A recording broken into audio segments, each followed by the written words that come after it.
Hər birinizi salamlayırıq 3 qat iblik verilişində. Mən Zaur. Və mən Xəyalə, hər birinizi xoş gördük bu gün yenə də, əzizlərim. Mən həmişə olduğu kimi Vaiz kitabından 4-cü fəsil 12-ci ayə ilə açmaq istəyirəm verilişimizi. Əgər bir nəfər tək qalıb məğlub olarsa, 2 nəfər hücuma tab gətirə bilər. 3 qat ip tez qırılmaz.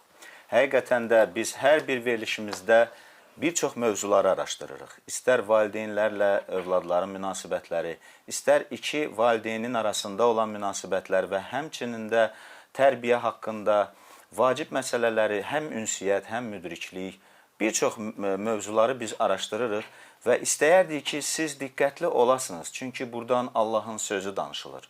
Və hər bir insan, kimlər ki bizi dinləyir, öz ailələri üçün hansısa bir nəticələri, hansısa bir çıxış yolları burada tapa bilərlər. Ona görə də istəyərdik ki, siz diqqətli olasınız. Çünki müqəddəs yazı bizə bunu öyrədir ki, biz diqqətli olarıqsa, bir çox şeylər öyrənə bilərik. Və əgər öyrənməyə bacarıqlıyıqsa, həqiqətən də. Bugünkü bizim mövzumuz ailə münasibətlərinin içində baş verən hadisədir. Yəni, həm qısqanclıq, həm də etibar etmək prinsipləri. Bugünkü bizim mövzumuz ailədə qısqanclıq və etibar etmək prinsipləridir. Xəylə, mən bu qısqanclıq məsələsinə gəlincə, həqiqətən də hərdən belə narahat olmağa başlayıram. Çünki qısqanclıq ailənin içində çox vaxt olur. Və mən fikir vermişəm ki, bu həm kişi tərəfindən də olur, həm də qadın tərəfindən. Amma əksər hallarda mənə elə gəlir ki, qadınlar daha çox qısqanc olurlar, elə deyilmi? Necə fikirləşirsən? Qadınlar daha çox qısqanc olur, yoxsa kişilər? İkisi də qısqanc olur, mən deyərdim. Amma əsasən mən deyərdim ki, belə deyək də, qısqanclıq nədən yaranır? Nədən belə bir şey yaranır ki, insan başlayır birdən-birə qısqanmağa? Birincisi sevgidən yaranır, ikincisi də etibar etməməkdən. Aha, deməli, biz düzgün ünvana gəlmişik ki, bu günləri biz həm qısqanclıqdan danışacağıq, həm də etibar etməməkdən. Bəli. Maraqlıdır. Qısqanclıq həqiqətən də bir çox ailələr üçün böyük bir problemə çevrilir və böyük bir problem yaradır və bir çox evlilikləri məhv eləyib. Həqiqətən də məhv eləyib. Allah əhd-ətiqdə əsassız qısqanclıqdan qaynaqlanan problemlərin qarşısını almaq üçün, həmçinin evli ikən zina edənləri cəzalandırmaq üçün bugünkü gündə indi bu dəqiqə qeyd edəcəyim qanunu vermişdir və bu qanun Sayılar kitabı 5-ci fəsildədir. Biz həmin fəsili tam olaraq oxumaq istəməyərik, çünki çox böyükdür və vaxtımız da yetməz bunun hamısını oxumağa, amma orada belə bir fikirlər keçir. Əgər bir kişinin arvadı pis yola düşərsə və başqa bir kişi ilə zina edərsə və bunu öz həyat yoldaşından gizlədərsə, yəni onun etdiyi iş üzə çıxmazsa, yəni onu mahircəsinə, məharətcəsinə gizlədə bilirsə, heç bir şahid olmadığı üçün qadının etdiyi iş gizli qalsa, bir çox hallarda bugünkü gündə biz dünyada biz bunu görə bilirik ki, qadın rahat zina edir və kişinin xəbəri yoxdur və yaxud kişi rahat zina edir, qadının da bundan xəbəri yoxdur. Və mahircəsinə, məharətcəsinə bunu gizlətməyi bacarır. Amma mənə elə gəlir ki, onsuz da kişi və yaxud qadın, doğrudan da bir-birini sevən insanlar geci-tezi bunu biləcək. Əgər bu baş verirsə, geci-tezi bunu biləcək. Və yaxud əks halda qadın heç bir günah etmədiyi halda, istər kişi heç bir günah etmədi, yəni öz həyat yoldaşını aldatmadığı halda, əri ondan şübhələnib qısqanmağa başlayarsa, bir qayda olaraq kahinin yanına gedirdilər. Yəni, əhd-ətiq dövrlərində bir mərasimdən keçərək, yəni adətən o vaxtı onlar kahin həmin vaxtı onlara elə bir içki verərdisə, su verərdisə, onlar əgər qadın və yaxud kişi aldadarsa və doğrudan da zina etmişsə, onun qarnı şişərdi. Və bununla da bildirilərdi ki, o insan bunu edib və artıq bu şübhələr, bu, belə deyək, qısqanclıq həddinə çatmış fikirlər əgər insanı narahat eləyirsə, gedərdi kahinin yanına, kahin bu mərasimdən keçirdəndən sonra belə bir vəziyyətdən çıxış yolu tapırdılar. Əgər o insanın, belə deyə, qarnı şişərsə, onda o deməkdir ki, o zinanı edib və Allah onu cəzalandıracaq. Birbaşa Allah qarışardı ona. Çünki onlar birbaşa kahinin yanına gediblər. Kahin də Allahın, belə deyək, yerdə olan bir surətidir və həmin vəziyyətdə də kahin dua edər və onu Allaha tapşırar. Və Allah da pis cəza verər. Amma əgər bu qısqanclıqlar sadəcə olaraq bir fikirlərdirsə və əks tərəf həyat yoldaşı belə bir vəziyyətdə günahsızdırsa, onda heç nə baş verməyəcəkdir. Bununla da birbaşa bu qısqanclıq fikirlərinə, qısqanclıq istəklərinə və yaxud bu qısqanclığın insanı gətirdiyi o həddi onun qarşısını alar və artıq qısqanclıq bitər və artıq hər dəqiqə başı öz həyat yoldaşına bu cür sözlər atmaqlar da bitməlidir. Mənə elə gəlir ki, bu əhd-i ətiqdə baş verirdi və əhd-i ətiq bir çox vəziyyətlərdə buna, belə deyək, nöqtə qoyurdu. Amma bugünkü gündən baxsaq, bizim indiki müasir dövrümüzə baxsaq, bunun qabağını və qısqanclığın qabağını necə ala bilərik və nə edə bilərik? Görəsən, bugünkü gündə Allah bu qanunu o vaxtı vermişdi və ona görə verib ki, hər gün arvadına onda eyib tapmasın, hər dəqiqə başı ona söz atmasın, əksinə ona arxayın olsun. Bəzən olur ki, arxayın olmur, ürəyində şübhələrlə gəzir, əsaslandıra da bilməyəcəyi saxta ittihamlar səsləndirməsin deyə baş verirdi. Lakin belə bir qanun əhd-i ətiqdə fəaliyyət göstərirdi və İsrail xalqına verilmişdi. Bu bizim ölkələrdə, bizim məsihçi ailələrin arasında isə işləmir. Belə bir şey yoxdur. Bugünkü gündə biz nə edə bilərik? Qısqanclıqdan əziyyət çəkən bir insanla necə davranmaq olar? Nə etməliyik? Deməli, qısqanclıqdan əziyyət çəkən bir insanla necə rəftar etmək olar? Gözəl sualdır. Mən deyərdim ki, həqiqi imanlı ailəsində kimlər ki, yəni ər-arvad ikisi də imanlıdır, ikisi də Rəbbə etibar edir, Rəbbə ümid eləyir, Rəbbin kəlamları ilə oturub durur, o ailədə qısqanclığa yer ola bilməz. Yəni o insanlar... Amma bəzən olur. Olur, bəli. Amma həqiqəti götürəndə, yəni əgər İsa Məsihin balasıdırlarsa, necə Rəbbə güvənirlərsə, onlar bir-birlərinə güvənməlidirlər. Necə Rəbbə etibar edirlərsə, bir-birlərinə etibar eləməlidirlər. Və bir anlıq belə o pis fikir düşüncənin belə onların başlarından, ağıllarından keçməyinə belə imkan verməməlidirlər ki, yəni bu qısqanclığa səbəb yaratsın. Yəni, hər ikisi Rəbbə etibar etməlidir, Rəbbə güvənməlidir, bir-birlərinə güvənməlidirlər və beləliklə də onlar rahat həyat sürə bilərlər, heç bir qısqanclıq olmadan, heç bir əsas vermədən bir-birlərinə ki, bir-birlərini qısqansınlar. Yəni, bunlar Rəbdə rahatdır, yəni belə olmaq. Allah sevgisi onların qəlbində olsa əgər, yəni necə Allah onları sevir, onlar da bir-birlərini sevməlidirlər, bir-birlərinə güvənməlidirlər, bir-birləri haqqında pis düşünməməlidirlər və heç bir halda pisliyi daxillərinə buraxmamalıdırlar. Amin. Və çünki anlayın ki, belə fikirlər və kiminsə danışdıqları lazımsız sözlər ailəni dağıda bilər. Həqiqətən biz çox eşitmişik və kənarda o qədər ailələr var ki, bu qısqanclıq ucbatından, qısqanclıq səbəbindən ailələri dağılıb. Yəni, əsaslı da ola bilər qısqanclıq, əsassız da ola bilər və belə qısqanclıqlar o dərəcəyə gəlib çatır ki, ər və yaxud da qadın artıq bezir bu münasibətlərdən və onun axırı ayrılmağa doğru gedir. Əgər ailədə ər və yaxud da qadın bu qısqanclıq ruhuna qapılıbsa, fikirlərə qapılıbsa, bəli, mütləq o özün həyat yoldaşına bunu deməlidir. Yəni, ər-arvad oturub səmimi biri-birlə söhbət eləməlidir. Əgər qadın həyat yoldaşını qısqanırsa, hansısa bir qıraqdakı, kənardakı qadına, hansısa bir bacıya, bir yaxın bir insana və yaxud öz rəfiqəsi də ola bilər. Əgər bunda qısqanclıq varsa, o gəlib yoldaşı ilə üz-üzə oturub söhbət eləməlidir, üz-üzə və ona deməlidir ki, onun ürəyində nələr var, nələr keçir. Bəlkə heç əri o işlə məşğul deyil, bəlkə heç əri heç o tərəfə o gözlə baxmır. Nəyə görə bu əsas yaratmalıdır ki, həyat yoldaşı onu qısqansın? Yəni, onlar bir yerdə, hər ikisi və yaxud da ər qısqana bilər öz həyat yoldaşını, hansı ki, həyat yoldaşında heç bir şübhə yaradacaq, heç bir şey yoxdur. Amma əri onu əsassız olaraq qısqana bilər və yaxud da pis başa düşə bilər nəyisə və yaxud da anlaşılmamazlıq ola bilər hardasa və mənə elə gəlir ki, ən yaxşı bir üsul onların bir yerə gəlib üz-üzə bu haqda söhbət eləməlidirlər, səmimi və bu problemi aradan qaldırmalıdır. Əlbəttə ki, elədir.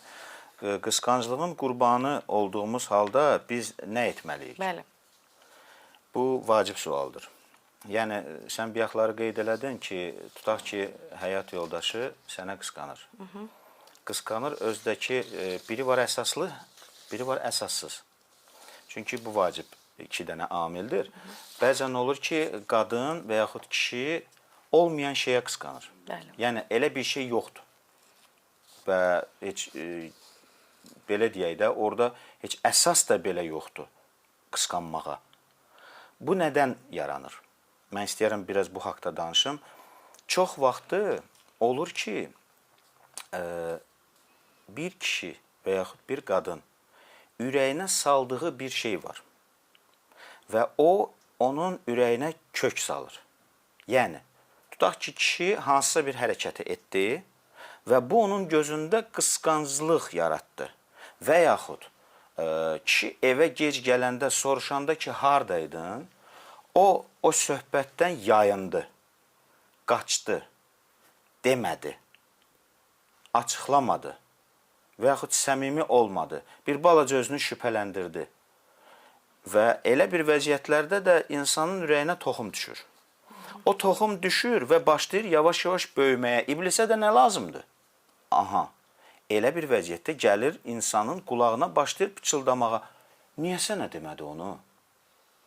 Sən onun həyat yoldaşı deyilsən. Sən gecə səhərə kimi və yaxud gecə saat 1-ə 2-yə kimi bunu gözləyirsən.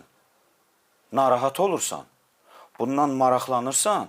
Bu isə sənə onu demək istəmir. 100% nəsə var. Başlayır pıçıldamağa. 100% onun kimisə var. Bundan maraqlan. Bir öyrən gör, bir güd gör, hara eləyir, neynir, hara aparır, hardan gəlir, axşam haralarda olur, bir dostlarından, qardaşlardan, oradan buradan soruş gör, hardadır. Və yaxud tez-tez ona zəng vur. Tez-tez zəng vur, soruş gör, hardadır. Mən elə şeyləri görmüşəm, həyat yoldaşları dəqiqə başı zəng vururlar. Dəqiqə başı. İstəyir ər olsun, istəyir arvad olsun, fərqi yoxdur. İndi həyat yoldaşı da gedib mağazinə. Yəni, gedib mağazinə nəsə almağa. O dəqiqə, 2 dəqiqədən bir zəng vurur, hardasan, hardasan, hardasan, hardasan.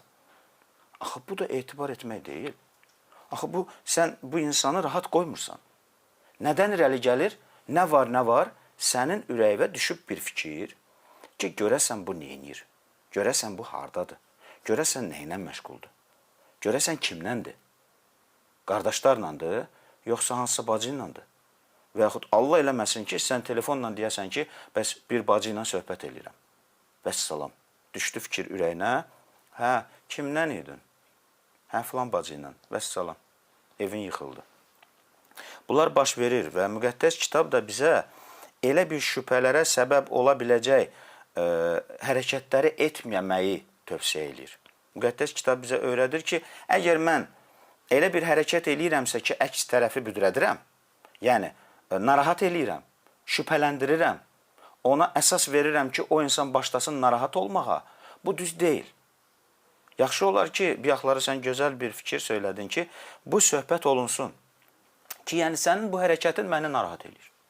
Sənin bu danışığın dünənləri mənə tam açıq aydın demədin, mən də pis oldum və yaxud tam qane olmadım. Hələ də ürəyimdə qalıb ki, görəsən dünən hardaydın. Yəni, bu səmimi söhbət mütləq lazımdır. Bir-biri ilə insanlar danışmalıdırlar, açıqlamalıdırlar. Ən azından o birisi tərəfi başa düşməlidirlər ki, o birisi insan da başa düşmək lazımdır ki, narahat oldu. Bir sual vermək lazımdır ki, bəs nə olub, nə məsələdir? Bəzən də olur ki, inan xəyələ, elə vəziyyətlər yaranır ki, nə qadın, nə kişi bir də görsən heç nə demir, içində saxlayır. Demir ki, sənə qısqanıram. Amma içində saxlayır, başlayır güdməyə.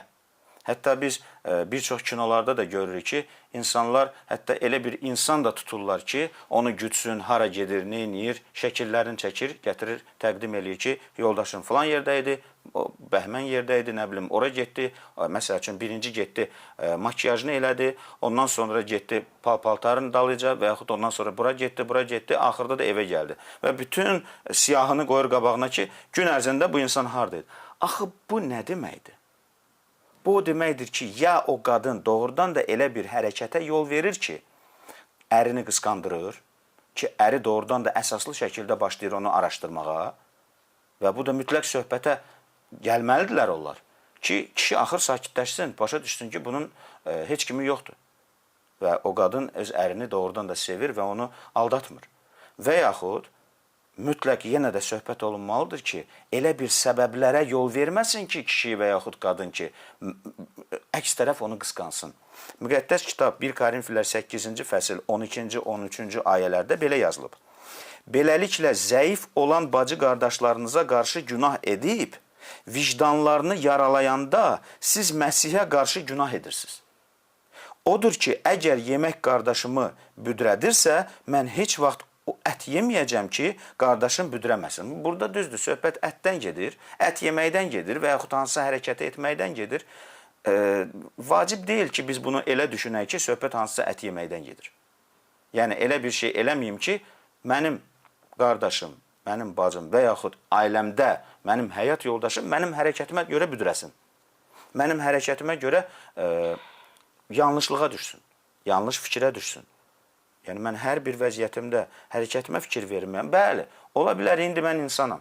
Haradasa elə bir söz dedim və yaxud hərəkət elədim, əks tərəfi qısqandırdım, yanlışlıq etdim. Və yaxud elə bir hərəkət elədim ki, əks tərəfi, həyat yoldaşımı qısqanmağa səbəb yaratdım. Mütləq söhbət olunmalıdır. Mütləq danışılmalıdır ki, bax, sən dünənləri belə bir söz dedim, məni qısqandırdın. Niyə? Sən niyə belə deyirsən? Hə, yaxşı, gələn dəfə bunu eləmərəm. Kəlam bizə deyir ki, elə etmə ki, onu büdrədəsən. Yəni, gələcəkdə bu cür danışma. Bir balaca dəyişək. Sözsüz ki, bu o həddə kimi lazımdır. Nə vaxt ki, əks tərəf boş şeylərə görə qısqanmır. Doğrudan səbəblərə görə qısqanır, hansını ki, biz eləyirik. Amma əgər səbəbsizdirsə və hər dəqiqə başı qısqanırsa, artıq bu problemdir. Və bunun qarşısını mütləq almaq lazımdır. Mən bir söz də demək istəyirəm qısqanclıq haqqında. Qısqanclıq üçün gələk səbəb göstərməyəsən. Yəni, əsassız yerə səbəb göstərməyəsən. Əgər o səni haqsız yerə qısqanırsa, sən onu susturmalısan, onu saxlamalısan. Əgər o insanı, ya ərivi, ya həyat yoldaşı, əgər bu barədə saxlaya bilmirsənsə və o sakitləşmirsə, hələ də sənin üstünə gedirsə, sən artıq axırıncı bir məqam, yəni axırıncı bir vəziyyətə gələ bilərsən ki, sən artıq o insanı, yoldaşıvı kahinin yanına aparmalısan. Çünki sən artıq onunla bacarmırsan. Və kahinin yanına aparırsan ki, məbədin kahini onu bu əsassız qısqanclıqlara son qoymaq üçün bir tədbir eləsin, tədbirə əl açsın. Və mən bir hekayə danışmaq istəyirəm. Bu həyatda olan bir hekayədir, baş vermiş bir hadisədir. Deməli, ər içki düşkünü olur və hər dəfə yəni bu spirtli içki qəbul elədikcə, yəni artıq bunun aludəçisi olur. Yoldaşı isə qadın bu vəziyyətdən artıq barışıb. Yəni artıq bilir ki, yoldaşı içir və dayanmaq istəmir. Və bir gün qadın hər gün olduğu kimi uşaqlarını bağçaya və məktəbə aparmaq istəyir və gecə onun yoldaşı evə gəlməmişdi. Və səhər qadın durub qapını açıb uşaqlarını aparmaq istəyəndə görür ki, yoldaşı qapıya söykənib və səhərəcən orada yatıb qalıb. Və qadın istəmir ərini durğuzsun və istəyir sakitcə çıxıb getsin və nəvazişlə yoldaşına deyir ki, nəvazişlə ona müraciət edir ki, durub bizə yol ver, biz xahiş edirəm, bizə yol ver, biz çıxıb gedək. Və yoldaşı özünə gəlir, içkidən biraz ayılır və gözünü açır, başlayır həyat yoldaşını söyməyə. Onu ağzına gələn deməyə, hətta beldən aşağı söyüşlərdə söyür. Və qadın belə durur, baxır yoldaşına və ona deyir ki, sən səhərəcən hardaydın, ay filan kəs? Yəni ona görün necə təhqiramiz söz deyir. Hansı ki özü gecədən səhərəcən evdə olmayıb, içki düşkünü olduğundan yatıb qalıb və görün özü o vəziyyətdə olduğu halda görün yoldaşını necə şər yaxır, necə yoldaşını pisləyir və hansısa bir günahın sahibi olduğu barədə deyir. Yəni belə vəziyyətlər də olur həyatda. Həqiqətən də sən danışdığın hekayə məni hardasa belə bir fikirlərə, bu cür düşünməyə vadar eləyir ki, bəzən də olur ki, belə bir vəziyyətlər yaranır ki, tutaq ki, özü min cür işlərlə məşğuldur. Yəni, öz həyat yoldaşını aldadır və çalışır ki, elə eləsin ki, onun o etdikləri üzə çıxmasın. Və bunu edir ki, yəni özü başlayır qısqanmağa öz həyat yoldaşını, amma saf da o insan heç belə bir iş görmür. Amma öz etdiklərinin üstünü ört-bastır eləməkdən ötürü başqa tərəfi, əks tərəfi qısqanclıqla, belə deyək də, rahat qoymur. Niyə edir bunu? Ki, həyat yoldaşı özü onu qısqanmasın. Başa düşürsən? Yəni, mən tutaq ki, Allah eləməsin, özüm əyriliklə yol verirəm, zina edirəm, amma mənim etdiklərim həyat yoldaşım tərəfindən hansısa bir şübhələrə səbəb yaratmamaqdan ötürü mən çalışıram həyat yoldaşımı özüm, belə deyək də, qısqanclıqla və bu cür fikirlərlə haradaydın, hara getmişdin, nə ilə məşğul idin ki, mənə tərəf fikirlər gəlməsin. Və sən mənə tərəf gəlməyəsən deyə mən qabaqlayıcı tədbirlər edərək səni narahat saxlayıram ki, sən özün belə özü müdafiə eləməkdən ötürü özün narahat qalasan ki, axı mən heç nə eləmirəm. Burada nə var axı? Amma sənin ağlıva da belə gəlmir ki, mən nə işlərlə məşğulam. Başa düşürsən? Bu da çox vaxtı hilədən irəli gəlir. Biclik və hilə işlədir, istər kişi, istər qadın ki, əks tərəfin özünə qarşı qısqandırmamaqdan ötürü özü qısqanclıq eləyir. Özü, belə deyək də, əks tərəfə bu fikirlərlə gəlir ki, öz həyat yoldaşının saf vəziyyətdə onu pis vəziyyətə qoyur, amma özü nələrlə məşğuldur? Öz günahını bir sözlə ört-bastır eləyir. Bəli, öz günahını ört-bastır eləyir və müqəddəs kitabda mən istəyərdim Qalatalılara məktubda bir neçə ayə oxuyum və orada o cismani təbiətinin, əməllərinin içində də belə qısqanclıq var. Və həmin qısqanclıq da belə bu hardasa gəlib o vəziyyətə çıxardır ki, şübhə, yəni başqası haqqında pis fikir yeritmək, başqası haqqında layiq olmayan şeyi şər kimi atmaq. Çünki bəzən əgər arvadın və yaxud arvad ərdən şübhələnirsə və əsassız şəkildə şübhələnirsə, axı o birisi tərəfi bu incidir. Biri var ki, əsaslı şəkildə olsun. Bir də var ki, o insan heç nə etmədiyi halda qadın kişidən və yaxud kişi qadından şübhələnirsə və hər dəqiqə başı ona o sözləri atırsa, axı o incidir. O qəlb qırır. Axı o insan səni sevir. Və sevdiyindən də heç açan bu şeyi ələxsusdur ki, imanlıların ailəsində. Axı, imanlı ər və imanlı arvad ikisi də həm bədəncə, həm də ailəcə Rəbbə məxsusdurlar, düz deyilmi? Əgər onlar Rəbbə məxsusdurlarsa, onda onlar Rəbbə tabi olurlar. Və ən azından onlar Rəbdən qorxurlar. Çünki o pisliyi, zinanı, öz həyat yoldaşını aldatmağı heç açan özlüklərində qəbul etmək istəməzlər. Heç açanda ürəklərinə buraxmaq da belə istəməzlər. Nəinki gedib o hərəkəti etsinlər. Düzdür, mən ümumi danışmıram. Hamı üçün danışmıram. Hər kəsən öz ürəyini özü yoxlasın. Rəbbin qarşısında yoxlasın ki, o doğrudan da mı öz həyat yoldaşıyla dürüstdür yoxsa yox? O doğrudan da mı öz həyat yoldaşına sadiqdir yoxsa yox? Çünki Rəbbə sadiq olan öz həyat yoldaşına da sadiq olacaq. Kimlər ki, Rəbbi sevir, o öz həyat yoldaşını da sevəcək. Kimlər ki, Rəbbi aldatmaq istəmir, onsuz da Rəbb hər şeyi görür, hər şeyi bilir, hər şeydən xəbərdardır. Sən öz həyat yoldaşını da aldatmaq istəməyəcəksən. Niyə? Ona görə ki, öz həyat yoldaşı aldada bilərsən, axı Allahı aldada bilməyəcəksən. Axı Allah səni cəzalandıra bilər. Necə ki, sən Rəbbin balasısansa, sənin həyat yoldaşın da onun balasıdır. Sənin həyat yoldaşın da sənə görə əziyyət çəkir. Əgər sən aldadırsansa onu, vay halımıza ki, Allah cəzalandıranda, onda pis olur. Mən elə bir ailələr tanıyıram ki, həyat yoldaşı öz arvadını və yaxud ər öz arvadını, arvad öz ərini aldatdığına görə sonradan nə qədər böyük bir problemlərlə rastlaşıblar. Hətta mən görmüşəm ki, elə insanlar da var ki, sonradan çox pis vəziyyətə düşüblər. Kimsə xəstəliyə düşüb, kimsə yatağa düşüb, kimsə ağır bir vəziyyətlə rastlaşıb. Və bu nəyə görədir? Ona görədir ki, bəzən insan Allahdan qorxmur. Bəzən Allahın sözlərini insan qulaq ardına vurur. Nəinki qulaq ardına vurur. Həmçinin də elə düşünür ki, Allahdır da, keçəcək. Onun lütfüne, mərhəmətinə sığınır. Bəli, onun mərhəmətinə, onun lütfüne və sui istifadə eləyir ondan. Bəli. Amma elə deyil. Bilirsən, mən bir şeyə əmin olmuşam həyatımda. Bu, həm istər individual olaraq hər bir insan özü üçün götürə bilər bu sözü. Həmçinin də ailə münasibətlərinin içində də bunu özləri üçün qeyd eləyə bilərlər ki, Allah, bizim Rəbbimiz, nə qədər mərhəmətlidirsə, nə qədər sevgi dolu və ailəyə nə qədər açıqdırsa, amma o qədər də ədalətlidir.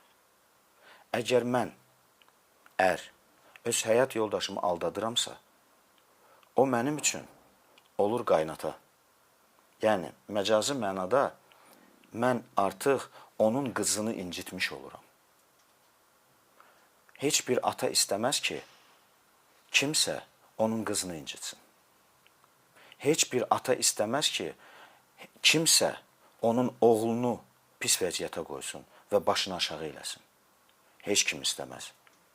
Və qısqanclığa da vadar eləyib, ər və yaxud arvadı pis vəziyyətə qoysun. Amma başqa tərəfdə var. Əgər axmaqlıq edərək, iblisin səsinə qulaq asaraq, bir ailənin içində istəyir ər, istəyir arvad, onu vadar eləyirsə ki, tez-tez bu narahatçılıqları yaradırsa ki, şübhələr yaradırsa, qısqanclıqlar yaradırsa, hər dəqiqə başı sözlər atırsa, incidirsə, o sancan sözləri bir-birinə belə atırlarsa ki, haradaydın? Kimlə idin? Haralardaydın? Nəylə məşğulsan? 100% kiminsə var sənin. Yoxdur, amma bu insan sakitləşə bilmir. Şübhədir, buraxıb ürəyinə. Sakitləşə bilmir. Və istər qadın ərini o dərəcəyə salır ki, kişi başlayır o qədər narahat olmağa və yaxud qadın o kişinin hər dəfə dediyi sözlərə görə o qədər narahat olur ki, o hətta addımını belə atmağına qorxur. Addımı atanda da belə fikirləşir ki, ayda bu hərəkətimə görə yenə nəsə deyəcək. O hərəkətimə görə yenə nəsə deyəcək. İnsanı razı salmağa başlayır. Axı biz insanı yox, biz Allahı razı salmalıyıq. Və bizim də fikrimiz, məqsədimiz Allahı razı salmaqdır. Və mən istəyərdim ki, bugünkü verilişimizdə bütün dediklərimizi bir nöqtə olaraq ortaya gətirək. Qısqanmaq və qısqanclıqla ərimizi, öz həyat yoldaşımızı bu cür vəziyyətlərə salmaq yaxşı deyil. Bizim bugünkü verilişimiz burada sona çatır. Amma bizim verilişimizin ikinci hissəsi də olacaq. Çünki biz həm də etibar etməkdən də danışacağıq. Gələn verilişdə əgər bizimlə olsanız və məsləhət görərdim ki, bizimlə olasınız. Ki, etibar etmək haqqında biz danışacağıq. Və diqqətli olarsınızsa, Rəbb sizə, hər birimizə nəsə deyəcək. Və Rəbb bizə bu işdə xeyir-dua versin. Həmişə bizi qorusun və pis fikirləri ürəyimizə buraxmağa qoymasın.